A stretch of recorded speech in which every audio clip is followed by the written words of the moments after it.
Hey friends, and well, let me be honest, probably before this video is over, some of you will consider me as an enemy. But I wanted to share a couple minutes about my thoughts, not only on the tragedies that we have been experiencing over these past months, and especially these last couple of days with the shootings of our black men, but what I'm coming to learn over my 23-year journey of being a white man, living and ministering amongst my black family here in several inner cities of Chicago. And I'm going to speak very black and white because, let's be honest, it's a black and white issue. I want to take you to the book of Exodus, chapter 1, and I wanted to share a little bit of what took place prior to the rise of Moses. When I read that, it talked about that the Pharaoh became concerned and very fearful that the Hebrew slaves were growing in number and in power. So in order to maintain their oppression, he put upon them great labor. He put upon the Hebrew slaves cruelty to keep them down. However, they still grew. And so he brought together some midwives, and he instructed them that when a Hebrew boy was born, kill him. Well, these midwives did not follow, and the Hebrew slaves continued to grow. Eventually, the Pharaoh became so hatred and towards those Hebrew slaves that he made a decree. He put out an order that male baby boy Hebrew slaves were to be killed by casting them into the Nile River. Let's look at America. We brought blacks into this country as slaves. We never intended them to be anything other than a slave. But they began to grow in number and in power, and eventually they fought their way to some freedom. So we became even more cruel. And to keep our black Americans down, we lynched. But yet they rose.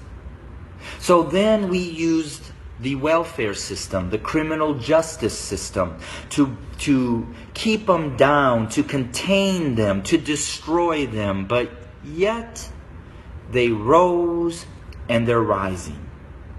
Then we built prisons and jails to hold them.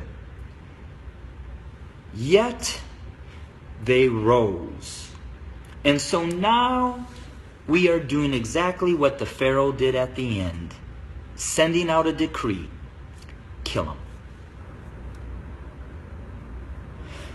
So until we admit that when we wrote this Constitution that all men are created equal, that we never intended to include our black brothers and sisters, our nation may end up facing exactly what the Egyptians faced when they refused to let God's people go.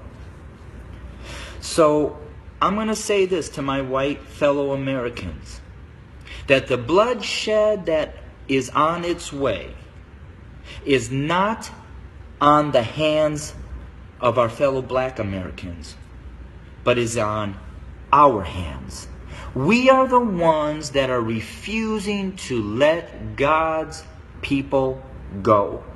We are the ones that are refusing to acknowledge that we do not value our black brothers and sisters as equal individuals or equal Americans as us white men. And to my black brothers and sisters, the racial issues, as I've said, have been there from the very foundation. But why do we see it more? Because there's a shifting. See, us white men have been at the head since the foundation. But we've had a black president. And you know, we've done everything in our power to keep him from really changing things. Now we have another minority rising to the top, a white female. What does that say? Those of us who are white men who have been at the head are now starting to see and fear that we are going to become the tail. And we know what we've done to you. And so now we're fearful that you're going to do to us what we have done to you. But I will say this. I've lived in a black community for 23 years.